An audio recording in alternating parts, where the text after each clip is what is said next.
What's up, everybody? Welcome back to another episode of the Truth Life Podcast. Today we got a special guest, one of my best friends in the world, man, my boy, Lee Toldson. What's up, Hey, Lee? hey, T, thanks for having me on, man. I really appreciate it. You know that I've been following you for a while, and I respect what you do. I love your hustle, man. Thanks for having me on. Well, shit, thanks, bro. Appreciate it. I respect your hustle just as much. I met Lee like, 2-3 years ago?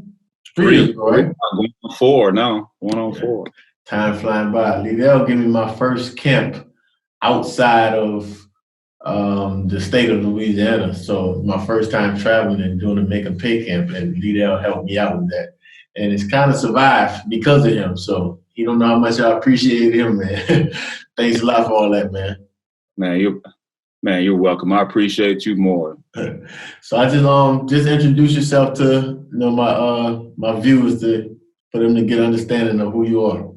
All right. So quick bio. I'm from Baton Rouge, Louisiana. I'm born and raised. Played high school basketball for Kenny Almond at Woodlawn. Kenny Almond is top 10 basketball coaches of all time in the country. After high school basketball, I went on to play college basketball, ended up getting my degree at the University of Wyoming in kinesiology and a minor in health. After I graduated, I started coaching. I've been coaching basketball now for 12 years. I've had a lot of success as a coach.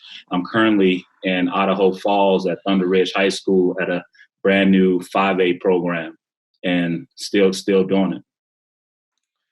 Hey, man, I appreciate that boy from Baton Rouge. I made it all the way in Idaho now. But Coach, this podcast is all about building self-confidence and having a mental approach. That's why I got to make a pay from having a bulletproof mental approach, where you're taking advantage of everything that you go across in life. So I'm happy that I was able to get you on and have you as a friend, so that I've always given my perspective as a player. I wanted to kind of get your perspective as a former player that turned to a coach, so you know both sides of the spectrum. So just want to get your opinion on a few things and see, how we can relate that to my audience, or whatever the case may be. Mm-hmm. First thing first, what do you look for in players? Whenever you're looking for a player, what you looking for in players whenever you see guys on your team? That's at the high school level, we have we cut. And so self-evaluation is important, because we only have like 2 days to make a decision. And so the things that I look for guys that's self-motivated. I look for guys who have that great attitude, work ethic, and passion. And one of the reason I say passion is because when you're passionate about something, you're going to give it your all. No one has to be in the gym. No one has to tell you to go to work, because you're passionate about it. You love what you're doing. So I look for players that love the game. I have a lot of kids now. I don't have to tell them to get in the gym, because they're passionate about it. They want to be in the gym. I look for kids that's coachable. That's important. If you're not coachable, you're not going to have success, and you're going to be a cancer to the team. I look for guys who are leaders on and off the court. For me personally, at the high school level, it's important that I'm able to trust my players off the court as more as I can trust them on the court, because if they're not doing the things off the court, then they won't be eligible to play for me. And then lastly, I look for winners. I look for guys that know how to win, but understand when they fail, how to bounce back from it. And one thing that I always tell my players is that winning starts in practice. It doesn't start in a game. It starts in practice with your preparation. And T, you can kind of speak on this too. I think there's a misconception that some players think that, I can walk through practice and then turn it on in the game. Yeah. Nah, hell no. No, that's the recipe for disaster. It's like, so I had a big issue. I'm gonna go back to that, but this is an issue that I battle sometimes to this day. Whenever we play against a team that's kind of at the bottom, I don't really bring it like that. I'd be like, okay, it's gonna be an easy night. Then the game starts and I struggle, because I don't have the same mental approach when we're playing against the teams that's in the top. because I know whenever there's competition, I'm like, oh, they gonna remember me. I got to be the best player in the country, so I'm gonna bring it all. But whenever we're playing against those teams at the bottom, I'm like, okay, I turn it off for the night. I get my 30, but look up, I got 8 points, and I'm like 8 for 20. You feel what I'm saying? Right. So it's like we call it respecting the game. It's like when you respect the game, that starts in practice. You can't be in practice going a certain speed and then expect to get in the game and turn it up because your body's not ready for it. Your wind is not, your conditioning is not ready for it. You're not going to be able to take that physical contact because you haven't been getting no contact all week. You're not going to be able to get those boards, those tip dunks, those easy little things that the game gives you, those little poke steals, run out for an easy two. You're not going to get those because you never seen it. You ain't been seeing this all week. That's why a lot of guys get injured because they go off of adrenaline. In practice, they go through the motion, but in the game, you got the crowd, they got the girlfriends in the stands, the family in the stands. Everything aligns where they want to show off their talent. And then they go try to do a LeBron James dunk. I was one of those guys. I got cut 2 years in a row. And my first year in JV, I get a fast break. What do? I'm a one-legged jumper. I didn't know that at the time. But I go off with 2 legs, and I cocked it back like LeBron did on the ESPN cover. Hit the front of the rim and went straight on my back. Oh. I had never dunked in practice. Right. I had never dunked before, but for some reason, my brain told me I got this steal. I should go up and try to dunk this right now. That's just crazy, bro. It's like, I don't know where that mentality came from. I know where it came from. It's people want the glory and not the work. Right. And then help me with this too, because I tell my players, like you said, you have to prepare and practice. And then because when you have a group that prepares like that and play hard in practice, they're tough in games. And there's some players that can get away with it because they're so talented. But the higher they get, the harder it gets. And then a lot of times you see them fail because they're not used to working. My thing is, LeBron can't get away with it. Right. Giannis can't get away with it. You see Giannis' body? He came in the league like a stick. Mm-hmm. He is chiseled right now. You feel what I'm saying? So what are they getting away with? You know what I'm saying? We look at talent as relative because you might be talented in Baton Rouge, but you're not talented in D.C. Right. You might be talented in Idaho Falls, but you're not talented in Salt Lake. You know what I'm saying? So that's your competition. I made a post today on Instagram. Prepare like you're already there. If you want to be a D1 athlete, you got to carry yourself in high school like you're a D1 athlete. If you want to be a coach, it's just like right now. I break down film of NBA players every week because I'm gonna have to watch countless hours of film. That takes me about 8 to 9 hours to do one player. I just did Bradley Beal. It took me 8 hours to break down his game so I can explain for free. Now it's free, but at the end of the day, when I become a coach, I'm gonna be comfortable breaking down film, knowing what I'm looking for. So I'm preparing 6-7 years ahead before I even start coaching. Right. The same thing with players is that if you want to play for Greg Popovich, well, Lee Toldson is Greg Popovich right now. If you want to play alongside DeMar DeRozan, well, Caden Toldson is DeMar DeRozan. You want to play with Tony Parker? That's Lawyer. You know what I'm saying? He's the point guard today. That's Tony Parker. So treat him as such, and you carry yourself with a certain standard. Mm-hmm. You carry yourself with a certain standard to whereas you're in competition with yourself. Right. And going back to like some of my traits that I look for, T, is that all those traits I look for. I'm a huge fan. I was a huge fan of Kobe Bryant, and he embodies every trait that I look for in players. And when we talk about passion, he was passionate about the game. And I remember that story where they say he had a bad game and Salt Lake. He gets off the plane at 2 a.m., goes to the gym. They have practice next morning. Guys are walking in, and they hear the ball bouncing. There's Kobe Bryant still in the gym, you know, and that's the one that, you know, that is passionate, that love the game. And right now, I'm reading his book, which is a great book for any young person, the Mamba mentality. You know, having that Mamba mentality. A lot of people don't have that. You know, and so and at the high school level, sometimes we get kids that want to be there, but they don't know what it takes. They don't know what it takes. And as a player, you have to have some. At the high school level, you might not have all of those traits, but you got to have quite a few to be successful. I mean, bro, my whole life is based off Kobe.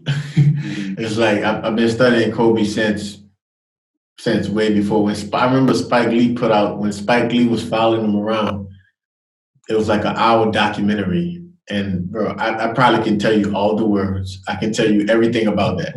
That's how much I studied Kobe. Me and my boy Elijah Millsap was talking about that on the last podcast. It's just, bro, I left school early.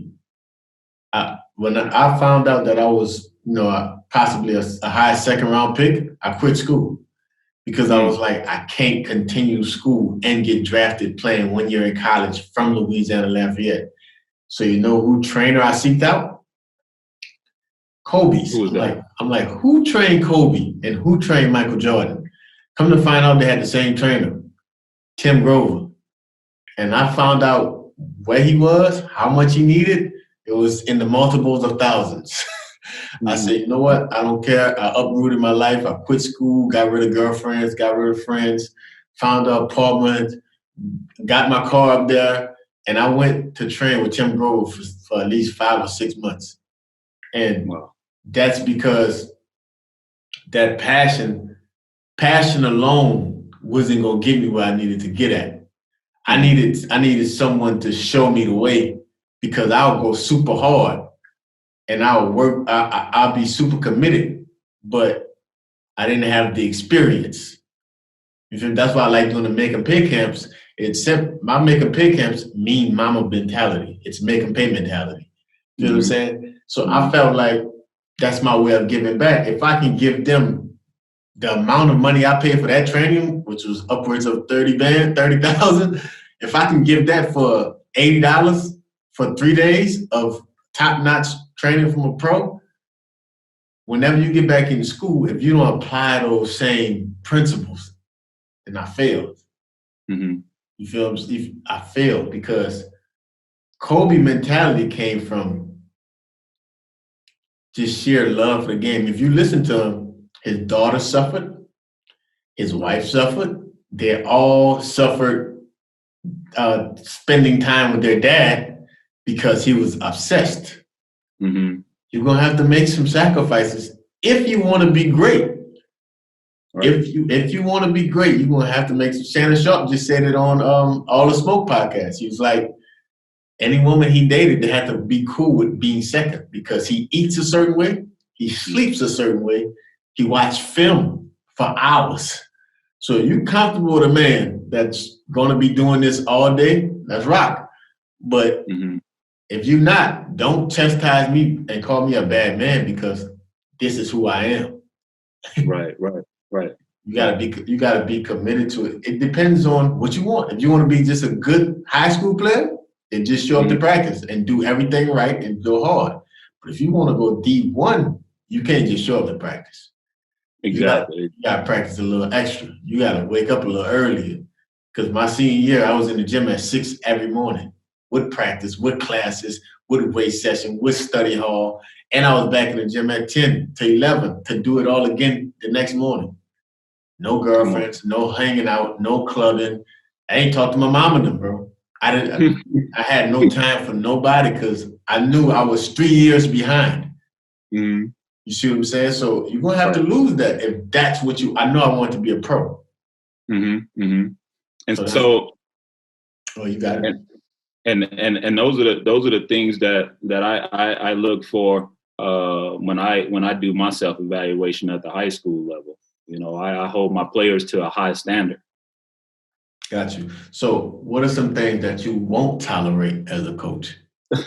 So one of the things that I won't tolerate players that don't take their academics serious. If at the high school level, if you're not eligible, I can't count on you to be there. I don't care how talented you are, because if you're struggling every week with grades, I can't game plan. I can't have you in the game plan. I won't tolerate players that's disrespectful, that's not coachable. I won't tolerate players that don't understand how to be on time, And so I talk about time all the time. And I learned this from Kenny Allman. He used to always tell us, if you're not 15 minutes early, you're late. You're late. And I tell players all the time, through the game of basketball, I'm really teaching life lessons. And so if you're showing up late for practice, all right, I can't count on you, because once you get out into the real world, if you're showing up for work late all the time, you're going to lose your job. If you're being disrespectful, you're going to lose your job. If your coworkers can depend on you to be there, they're going to have a problem with that. That's the same thing in basketball. If you're showing up late, you know how it is. Players are going to be looking at you differently when you're showing up late, And so I want players that I can count on. I won't tolerate those little things. I won't tolerate kids not working hard. I have high expectations of all my players. But the biggest thing is, through the game of basketball, and that's all sports at the high school level, in college too, I want to teach life lessons. We have that opportunity through sports. You see it every day. You talk about prime example. You talk about team. In order to be successful, you have to win as a team. That's the same thing when you get out in the real world. No matter if you're running your own business, you're still going to be working with some. You still have to either manage someone, or you have to work for someone. And so my biggest thing is, I want guys that want to learn, that want to be successful. And if they don't want that, they're in the wrong program. Because I won't tolerate. I don't care how talented you are. I just won't tolerate that. So you mean tell me you got the best player on the team, 6'7", shoot it, pass it, dribble it, jump out the gym, but he just might show up about 2 minutes before practice every now and then. He making bad grades. You getting rid of him, or you gonna try to take him to the promised land? The in that situation, I have a handbook, and I follow that handbook. If I have a player that's missing practice all the time, is not eligible, I'ma still want that player around to be at practice and do those things and help that kid. But I understand, by putting that kid on the floor, that I'm not helping him in the long run. If he's not making good decisions in high school, I don't care if he's 6'6", because when he gets to Duke or somewhere, Coach K is not going to put up with that. And so I have to teach those life lessons and prepare kids like that for high school. It's not all about the wins and losses. I'll take a loss before I allow my best player to just do whatever they want. And I'm serious about that. It's all about teaching those life lessons. I'm not helping that kid. I don't care how talented they are, if they're not doing the right things on and off the court. I'm happy you broke it down like that, because I need mentors, because when I start coaching, that's why I'm happy we're friends, because at least I can reach out to you to, ask you some questions, because that's why I'm afraid to coach high school. Because, oh, you're not showing the practice? Oh, next. You know what I'm saying? You cut, or you get crazy fined to where you just want to leave, but it's next man up. You know what I'm saying? When you playing Division I basketball, oh, you late? Oh, you showing up on time? Okay, next. If you're not 15 minutes, 30 minutes, if you're not 30 minutes early at a Division I college, you're late. You feel what I'm saying? Right. That's what I struggle with that over here in France. A lot of guys in France, basketball is kind of like a hobby. Mm-hmm. So they come to practice and it's hee hee ha ha, goo goo gaga. Yo, you seen LeBron? bro, I'm not trying to talk about LeBron right now. Like, I'm not trying to talk about the girl that's walking down the street right now. I've been here for an hour working on my hips, ankle, and wrist strength to make sure. You know what I'm saying? That's my warm up. And then I'm getting an extra 100 makes in right before practice so I can get a little sweaty. And then oh, coach, what's the game plan? I'm talking to people, bro. I don't want to hear about what's going on. We got 2 hours, bro. We can talk about that all night. You don't call my phone. You don't text me. But now we get to what I'm here for, and you want to speak about some stuff that got nothing to do with this, where this is where I'm going to leave my legacy, bro. I can't do it. So it's like my patience as a player and as a coach. It's so short that I have to get better at it. But I'm like, it's that Mamba mentality again. What will Kobe do? Are you really gonna come? Don't be warmed up whenever Kobe start practicing, and watch you get 85. You know what I'm saying? That's right. You're not good enough to be like LeBron. Comes an hour before. The man put $1 million in his home of workout equipment. You know what I'm saying? So that's how I look at it, man. I'm like, who are you comparing yourself to? Right. So you just answered my next question because I have one more too. And you probably, one thing that I don't tolerate is players that have, when I self-evaluate, I don't want players that make excuses. I want players that have a winning mentality, or we say winning attitude. And if you have a winning type of mentality, you're not going to make excuses. If you have a losing mentality, you're going to make excuses all the time. And then when you have guys that's making excuses on your team, that leads to bad chemistry. Because now you have a group of guys that have a good attitude. Yes, and one bad cancer that's messing up everything, and I don't want guys like that in my program. I want guys that to take ownership. When we lose a game, I don't put it on my players, I put it on me. All right. Bro, I've been a part of teams. I won't call no names, but we got rid of one player. Program totally different. The enjoyment, the team, like when you know the team is good whenever you work so hard to whereas if you lose, you don't feel bad. Because you give everything for your guys. When you feel like you're playing for your guys, winning and losing don't matter. You just want to play like you practice. And if they beat you by playing like you practice, they just the better man. They won today. You feel what I'm saying? But whenever you lose and you're not being yourself, you're a little disappointed. Now the same vice versa. You can be a part of a team with no chemistry. You can win the championship and still be miserable. Because it's no connection. Basketball is a team sport. If the guys are not in sync, no matter the success, the feeling is not going to be the same. Right. So imagine if y'all losing no chemistry. Now you're never going to talk to these people again in life. You don't talk to most of your teammates again. That's one thing that I learned early. You're not going to talk to most of your teammates whenever you finish playing.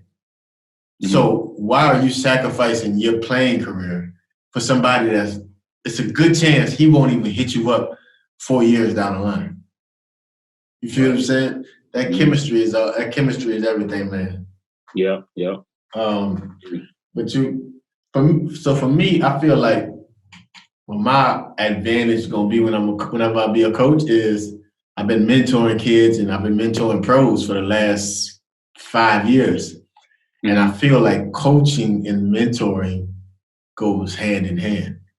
Yeah, you're so right. It does, especially at the high school level, because you're developing those kids. They look at you and they want that advice. They want you to lead them. When you get to college, it's similar. But when you get to college, it becomes more of a business. You get a lot of guys that come in. They understand, some of the basics, better athletes. But at the high school level, it's all about mentoring. And see, for me, Bro, you can't. This is like what I'm banking on. This is the only reason I want to be a coach. I'm a petty guy at heart. If I get to a major, I don't believe in stars. It's like if I see LeBron, the same way I'm talking to you, that's how I'm going to talk to LeBron. If I see Obama, what's up, bro? The same way, like I don't get starstruck. Right, You can't lie to me because I've been on the bench and I've been the MVP. So I was never privileged. Mama was never in the offices. Sister wasn't calling coach saying, get my brother in. My brothers wasn't threatening the coach to play me. Nobody was in the stands to cheer me on. I've seen the worst and I've seen the best. So it's literally nothing you can tell me, no excuse you can give me as to why you can't be the best version of you. And my job, I feel like as a coach would be to get the best version of, even if he's not the most talented or she's not the most talented, long as I get the best version of them out of themselves, my job is complete. You see what I'm saying? And that comes from loving the game, respecting the game, and love. It's like almost like the Bible commandments. And loving thy neighbor, your teammates on the side of you, playing for them, and making sure that you understand that this is a team environment. Anything else, my patience is short for. No, you're dead on. You're dead on. Yeah, you need all those things in order to be successful. Now, one thing I know, this is a good question that a lot of guys have problems with. I don't like giving guys excuses. I just, like you said, I hate excuses, bro. And when you come from a small town like where I'm from, it's flooded with excuses. It's this coach didn't put my name out. This coach didn't help me get recruited. Bro, no coach ever spoke for me ever. I literally was sending emails. I literally was stealing scouts. If I knew this guy was getting recruited, triple-double. I know I couldn't make it close. I could not be close. They could average 20. I got average 28. I think I averaged something like I averaged a lot in high school. But I damn near averaged a triple-double in high school because I know I couldn't be regular. But one of my best friends who died, his dad was my mentor. And they used to get a lot of flack. This guy was, supposed to go to the NFL. He got killed. But everybody would say it's favoritism because it's his son. Guy's an NFL prospect. Like, I don't care who his daddy is. You feel what I'm saying? How is it? What's the pressure like coaching your own kid? Coaching your own kid brings on new challenges because you always have to be aware that you're not showing favoritism. And sometimes you tend to be hard on your kid because those expectations. That people in the stands are always looking at you. Your players are looking at you to see how his coach is going to handle this situation when his son makes a mistake compared to when any other player makes a mistake. I treat my son Caden like I would treat any other player. If he's messing up, I'm gonna tell him about it. If he's late, he's gonna have consequences. And so it brings on different challenges because people are always looking at you, and you can't allow your kid to get away with anything. And the one thing that I would say, and advice that I would give to any coaches that coaching their kid, you have to have a balance. You have to have a balance between coaching and then a parent. I understand that Caden is one of my players, but I also have to understand that he's my son too, and I have to love him regardless. I have to get on him and then let him know why I got on him, and then tell him that I love him. That's the advice that I give you, because sometimes when you coach your kid, you can ruin your relationship, but your kid has to know the expectations too. You have to be able to get on them, and they have to understand, that a lot of people are watching, and when you don't show favoritism toward your kid, you get the respect from the other players, and they play even harder for you. Because they're saying like, oh, Coach Toldson, he He doesn't show favoritism to anyone, you know? And so you have to have that balance. I mean, if you don't have that balance, some coaches, like I said, they're so hard on their kid that they lose them, you know? and it's been really fun coaching Caden these last 2 years. I've really enjoyed it, but I'm excited to see what he's going to do at the next level. He's going on to play college basketball, but it's because he earned it. You know, he understands how to work, and the way I coached him, he won't have a problem at the next level. He understands how to take criticism. He doesn't break down. You know, that's only going to motivate him to work harder. Right. You see, that's one of my biggest fears. It's like when I see little TJ, it's like, bro, like at the camp this summer when I had Caden, you're my brother. So right. I'm looking at Caden like, okay, this is my nephew. So right. When I seen he was lacking, I kind of like pushed him. and then I seen a rage came out of him. I was like, oh, Lord, if I can get this rage out of him naturally, we got an animal here. You know what I'm saying? I don't like to refer to nobody as animal. We got a great player here. You know what I'm saying?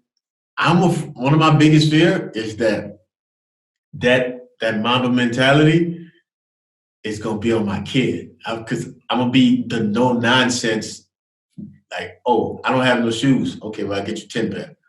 Oh, I don't got no gym. We'll make one with the hanger. Like, it's like you're not going to have no excuse to give everything you got. So it's like I'm working on that with my people skills. And I learned a lot by playing in Europe because I can see being in Europe, I kind of have to be like a secondary coach. Because I'm kind of the older American that had a lot of success. So a lot of players want to mimic my resume. So I'm getting better at it now, but I really want to hear that point of view. How has Caden reacted to you being his coach? You know, he has handled it well. You know, one thing that really got me is senior night, you know, they have to write up something, and the one thing that he said he appreciated is how much I push him. You know, he never wanted me to slack on him. He loves when I'm hard on him and I get on him, because it makes him, he understands that it's coming from a good place and I'm trying to help him. You know, if I'm just screaming at him for no reason, he's not going to know where that's coming from. You know, but if I have something to say, he know that it's for a reason, and he listens because he respects me as a coach and what I have to say. And so we never really had any problems far as, you know, that relationship between the lines. You know, because like I said, the advice that I give is understanding the difference between the two, parent and coach. At the end of the day, you still have to go home and tell your kids you love them. Right. You know, and some coaches that coach their kid, they forget about that and they hold grudges. You should never hold a grudge with your kid. You know, you got to understand that they're growing too at this level, at the high school level. But it's been great being able to like I said, coach him for 2 years. I've learned a lot. This is my first time coaching my kid, but there are pressures because you know that eyes are on you. They're looking to see how you're going to handle certain situations with your kid. Gotcha. Well, man, so you got any questions for me? If not, we can go straight into these truth power questions. Oh no, I don't have any questions. I don't have any questions. Let's get straight into this truth power question though. Truth stands for take, respect, until freedom, right? Mm-hmm. So we start off with taking. Nate, give me something that you had to take in life. One moment in your life where you felt like this is the opportunity. I got to take it. So one of the things is after I graduated, you know, I graduated from college, and you know, when you're seeking jobs, especially in the teacher profession and coaching profession, is very competitive, you know, and there was a lot of doors that came open, and I didn't have that resume, you know, but I had to go in those interviews with an attitude like it was already mine. You know, and so I prepared. I stayed up late at night. And the one thing that when I went into saying, okay, I want to get my first coaching job and my first teaching job, I didn't really sleep. I would always think, what can I do to set myself apart from the other people applying for the jobs? and when I walked in, I had my portfolio. I knew about the schools, that I was interviewing for, and I went in there with that mentality, like, it's mine, and so I went out, and the first interview I had like 5 interviews set up. The first one that I went to, an hour later, they usually wait a day. An hour later, I got a call. They want to offer me the job. Okay, got you. Unbelievable. How do you view respect? If I review respect, if respect is earned, how does someone earn Liddell's respect? But no, I'm sorry. How do Liddell want people to respect him? I want people to respect me. I tell people this all the time. I want you to respect everything about me. I want you to respect my grind. I want you to respect my hustle, and I want you to respect me as a man. Respect me as in my craft as a coach. Understand that, because at this level, you're going to get a lot of criticism. Right. There are going to be a lot of people in the stands that think that they know more. Yeah. You know what I mean? Respect my basketball mind. Respect me as a coach. Respect those things, and then respect goes a long way. You know what I mean? And I respect you back. Gotcha. When you hear we got the word until, but that basically means journey. Mm-hmm. Do you think, what have you learned from your journey that got you to the place where you're at today? I learned from my journey, to be honest, is that on this road, you're going to have your ups and downs, but it's how you bounce back. I've always was taught, when you get knocked down, you get back up. And my parents used to always tell me, you're going to see when you get out in the real world. And life is not easy. But when somebody punches you in the mouth, you have to get back up. But you have a lot of people, when they get hit in the mouth, they give up. And that's something that I've learned on this journey, that you're going to get knocked down, but you keep going, but you go even harder, and there's no failure in me. When I fail, that's going to make me work even harder to reach my goals. And so just understanding that you're going to make mistakes, but how do you learn from your mistakes? How do you bounce back from your mistakes? And it's something that I teach my players, every year. We talk about that. This journey you're going to have, you can take that right path, or you can take that wrong path, but, understand in life, even if you're taking the right path, you're going to have bumps in the road, but you're going to learn how to bounce back. But if you take that wrong path and you decide to stay on that wrong path, that doesn't lead to anything. Right. Gotcha. And last but not least, bro, the most important thing about this interview, what's freedom to you? When you hear freedom, what is that to you? Freedom, real talk, is, I go back to, when you say freedom, for all the people that came before us, everyone that sacrificed to give us a voice. It wasn't always easy for us coming up. My parents, they dealt with a lot of, the racism and things back then, but there was a lot of people that fought for us to have freedom and freedom of speech. And I truly believe that because of that, we have this platform where we can speak our mind and do those things, and so it's a great feeling to know that you can speak on things, you can speak on different topics, because back in the day, we weren't able to do those things. Oh man, y'all, that was Liddell Toldson. That's my guy. Me and Liddell, we're working on a podcast where we're going to be doing one together. I won't call out the name. I won't tell y'all the philosophy. I won't tell y'all the subject matter or anything. Just know that me and my boy are working on something. You know what I'm saying? And right. We always working on something. That's my brother, like I said, and we're going to be friends for life, business partners for life, and family. You know what I'm saying? So once again, I want to thank you for coming on, bro. And appreciate you for enlightening us with a little bit of your knowledge. And just thanks for everything, man. Love you, bro. Hey, love you too. Hey, thanks for having me on. And T, what I'm before I get off, will you tell like the high school players, what is one secret to success in basketball? One secret for success in basketball. Like I said earlier, the biggest secret that nobody's talking about is imagination. Imagination and imitation. Mm-hmm. I'm on the court. 3, 2, 1. Kobe. 3, 2, 1. Jordan. Like, I'm in those moments. I'm looking at those games. I'm replaying those moments. I'm taking that shot. I played one-on-one with T-Mac. Right before I came to the camp last year, I played one-on-one T-Mac. T-Mac's my favorite player of all time. I literally heard him say, damn, he stole my move. Mm-hmm. He don't know I've been practicing that move for years. Detroit Pistons, playoffs, first round, in Detroit, left wing, jab, shot. I stole that from T-Mac. Right. I could have called out the play verbatim. Imagining that you're already there. Like, I'm already LeBron. I'm already playing for Greg Popovich.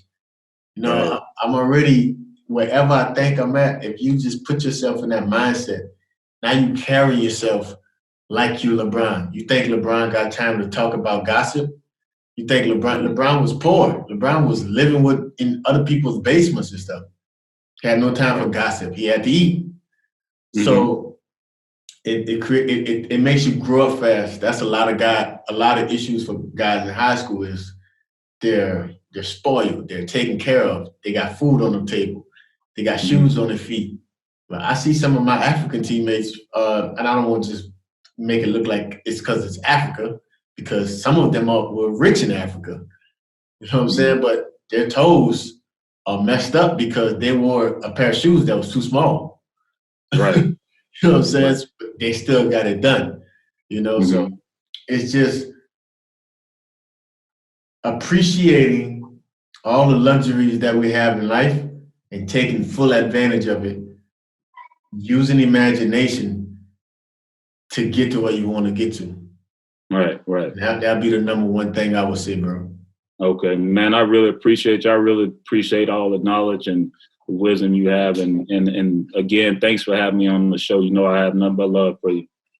All good, man. Anytime, bro. Hit you up, man. Appreciate it, man. All right. All right, boss.